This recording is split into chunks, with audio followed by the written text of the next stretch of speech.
So hello and welcome back to my channel guys. I hope तुम लोग सब बढ़िया ही होगे। तो यार आज की इस वीडियो में रिसेंटली रिलीज मनी हाइस्ट के सीजन 5 वॉल्यूम 2 के एपिसोड 6 को मैं पूरा हिंदी में एक्सप्लेन करने वाला हूँ। काफ़ी अमेजिंग ये कुछ मिनट्स रहने वाले हैं, ज़्यादा लंबी वीडियो नहीं होगी तो पूरा एंड तक देखना। और चैनल पर पहली बार अगर विजिट कर रहे हो तो प्लीज़ सब्सक्राइब के बिना मत जाना, सब्सक्रिप्शन फ्री है इस चैनल का। तो चलो वीडियो को स्टार्ट करते हैं। सो यारो एज एक्सपेक्टेड एपिसोड 6 स्टार्ट होती है अपनी फुल पेस पे, एकदम थ्रिलिंग म्यूजिक के साथ। एकदम टेंस सा माहौल होता है। सभी को एक कंफर्मेशन मिल जाती है कि टोक्यो अब नहीं रही, वो मर चुकी है। लेकिन सिचुएशन कुछ ऐसी रहती है कि सभी को मूव ऑन करना ही पड़ता है वहाँ से। प्रोफेसर को जब ये खबर मिलती है कि टोक्यो अब नहीं रही तो अपने हाइड आउट के बाथरूम में वो घुसकर बेचारा अपनी बाथरूम की सीट पर आंसू बहा रहा होता है। और उसके इसी मौके का फायदा उठाकर सिएरा वहाँ से अपने बच्चे को लेकर भाग जाती है। एंड अनफॉर्चुनेटली प्रोफेसर को अपने आंसू को बंद कर उसके पीछे उसे पकड़ने के लिए जाना ही पड़ता है। वैसे यारो मैं आपको बता दूं, मैं आपको ये पूरी एक वेब सीरीज जैसे दिखाई गई है उसी स्टाइल में बताने वाला हूँ। थोड़े इधर के सीन्स, थोड़े उधर के सीन्स, थोड़े से फ्लैशबैक्स ऐसे मिला जुला कर, ताकि आपको भी वो फील आए कि हाँ भाई वेब सीरीज ही चल रही है। यारो फ्लैशबैक्स की बात हो ही गई है तो चलते हैं कुछ सालों पहले थोड़े से फ्लैशबैक में। और फ्लैशबैक का मतलब होता है बर्लिन की एंट्री। बर्लिन की एंट्री वैसे यूँ होती है कि वो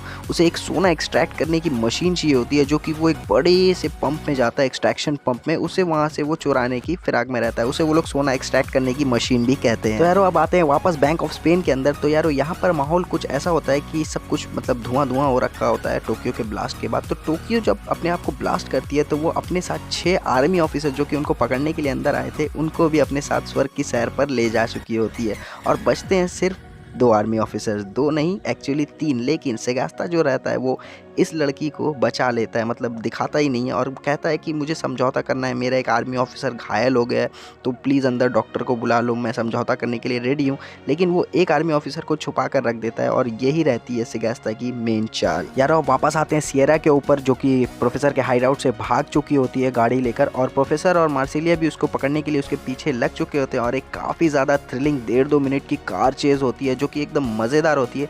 लेकिन सिएरा मार्सिलिया की गाड़ी के टायर को फोड़ वहां से बचकर निकल जाती है। यारो इस बंदे की शक्ल गौर से देख लो, मतलब तमायो बहुत कमीना बंदा है। मतलब सेगास्ता इसे अंदर से कॉल करके बताता है कि उस ब्लास्ट में हमारे 6 सोल्जर्स मारे गए हैं। और ये क्या करता है कि बोलता है कि उन 6 सोल्जर्स की जो मौत है उसे हम मीडिया को ऐसा इमोशनल ड्रामा पेश करके दिखाएंगे जिससे कि हमें सिंपैथी मिल जाए। मतलब बोलता है कि उनके बच्चों के रोते हुए शक्ल की फ़ोटो चाहिए मेरे को, जो कि मैं मीडिया को दिखा सकूँ। ये तो गलत है ना भाई।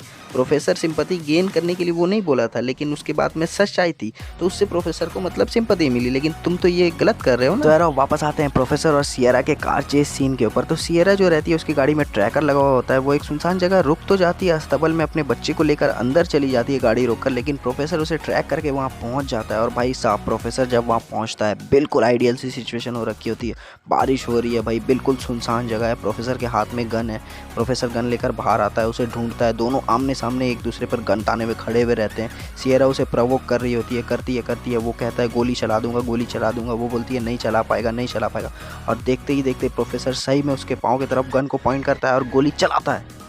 लेकिन सरप्राइज सरप्राइज गोली चलती नहीं है, क्योंकि सिएरा जब प्रोफेसर के अड्डे से भाग रही होती है तो उसने प्रोफेसर की गन से गोलियां ऑलरेडी निकाल ली। उसके बाद वो प्रोफेसर को बंदी बना लेती है और हाथ पांव बांधकर, मुंह बांधकर अपनी गाड़ी की डिग्गी में बंद कर उसे ले जाती है अपने साथ। तो यारो अब सीन चेंज होता है। अब आते हैं वापस बर्लिन के पास, मतलब वापस से फ्लैशबैक में। याद है ना वो एक्सट्रैक्शन पंप? तो बर्लिन जो रहता है वो उस एक्सट्रैक्शन पंप के पास पहुंचता है और उसके सुपरवाइजर के नाक के नीचे से उस एक्सट्रैक्शन पंप को रिपेयरिंग के बहाने से वहां से चुरा कर ले जाता है। और उससे वो उसके पैसे भी ले लेता है। मतलब अपनी बातों में, अब तो जानते हो बर्लिन की बातें, ऐसा उलझा देता है उनको बातों में कि उनसे पैसे भी ले जाता है, उनकी मशीन भी ले जाता है। करंट अफेयर्स पे अब वापस आ जाएं, मतलब करंट सिचुएशन पे। बैंक ऑफ स्पेन में जो टोक्यो ने ब्लास्ट किया होता है उसमें जो आर्मी ऑफिसर्स इंजर्ड हुए होते हैं उनके लिए 2 डॉक्टर्स अंदर आते हैं। लेकिन सेगास्ता जो रहता है, सेगास्ता को हालांकि कोई चोट नहीं लगी होती, लेकिन वो खुद अपना इलाज करवाने के लिए आता है एक आर्मी ऑफिसर के साथ। और जो वो लड़की रहती है वो बंदी को वो छुपा देता है।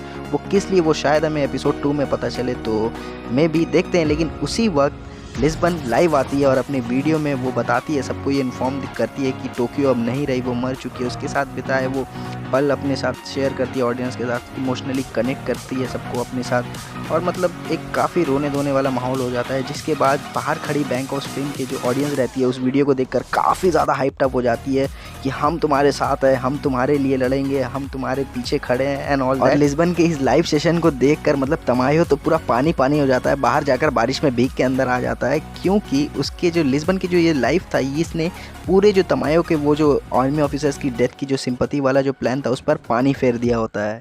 उसी वक्त तमायो के फ़ोन पर उसकी बीवी गंजवालो का फ़ोन आता है और वो जब घर पहुंचता है, घर पहुंचकर वो क्या देखता है कि सिएरा उसकी बीवी को बंदी बनाकर अपने बच्चे के साथ वहां बैठी है। लेकिन तमायो ने घर में एंटर होते के साथ ही पुलिस वाला जो सायरन रहता है उसे बजा दिया होता है और 3 मिनट के अंदर पुलिस वहां पर पहुंचने वाली होती है। और वो क्यों, वो भी एक कहानी में ट्विस्ट है, वो भी मैं आप लोगों को बताऊंगा। लेकिन पहले सिएरा और तमायो के बारे में थोड़ा सा बात कर लेते हैं। तो पहले तो सिएरा अपनी बातों से तमायो को थोड़ी बहुत भिगाती है। उसके बाद वो तमायो को एक ऑफर देती है कि जो प्रोफेसर है वो मेरी डिग्गी में बंद है, अगर वो तुम्हें चाहिए तो 3 शर्तें हैं मेरी। पहली कि तुम मेरे ऊपर जो तुमने इल्ज़ाम लगाए हैं उसे हटा दो, और दूसरी तुम इस्तीफ़ा दे दो अपने पद से। तीसरी, इस जो सारी फसाद हुई है ये इसके जो भंड है वो अपने सर पर फोड़ो, तभी मैं तुमको प्रोफेसर को गवर्नमेंट को सौंपने के लिए दूंगी। इस बीच प्रोफेसर की जद्दोजहद चालू रहती है, मतलब अपने मुंह से वो सारे सीट को फाड़ता रहता है बाहर आने के लिए, और कोशिश लगी हुई रहती है और आखिरकार वो बाहर आ ही जाता है। एंड ऑफ कोर्स सिएरा की इस ऑफर को तमायो ठुकरा देता है और बोलता है कि पुलिस यहाँ किसी भी वक्त आने वाली है। और ये बात सुनकर सिएरा उसके सर पर गन मारती है, उसे बेहोश करती है और वहाँ से निकल जाती है। और प्रोफेसर भी इसी बीच वहाँ से निकल जाता है और एक डिलीवरी बॉय बनकर तमायो के जो घर रहता है उसके अंदर आ जाता है और मेट को बोलता है कि मैं डिलीवरी बॉय हूँ, मुझे अंदर आने दो। और उसी वक्त सिएरा भी वहाँ पहुँच जाती है उसे गन पॉइंट करके कि, और पुलिस भी वहीं पर डूब जाती है अंदर जस्ट एकदम टाइम पे। प्रोफेसर गेट खोल देता है मेट के रूम का और दोनों अंदर चले जाते हैं।